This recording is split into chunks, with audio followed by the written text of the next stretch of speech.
Hello guys! Welcome back sa ating channel. Ngayon ay pupunta tayo sa isang lugar sa Osaka na madalas na hindi pinupuntahan sa social media.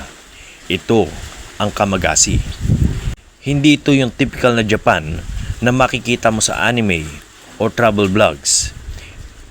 Dito makikita natin ang realidad ng kahirapan at kung paano patuloy na lumalaban ang mga tao para mabuhay.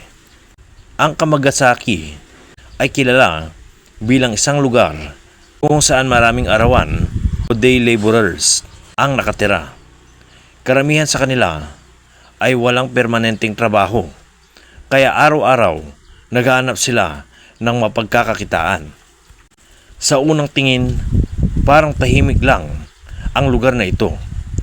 Pero sa likod nito, maraming mga kwento ng kahirapan. Maraming tao dito ang nakatira sa maliliit na kwarto lamang. Minsan, sobrang sikip at kulang sa basic na mga pangangailangan. Pero kahit ganito ang sitwasyon nila, may mga paraan ang mga tao para mabuhay. May murang kainan, community kitchens, at nagtutulungan ang isa't isa. Ilan sa pangunahing problema dito ang kawalan ng stable na trabaho, limitadong access sa healthcare, at social isolation, lalo na sa matatanda. Pero hindi ibig sabihin nito na wala ng pag-asa.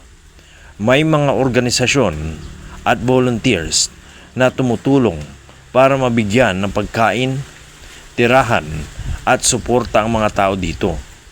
Ang Kamagasaki ay isang paalala na kahit sa mga unlad na bansa tulad ng Japan, may mga komunidad pa rin na nahihirapan.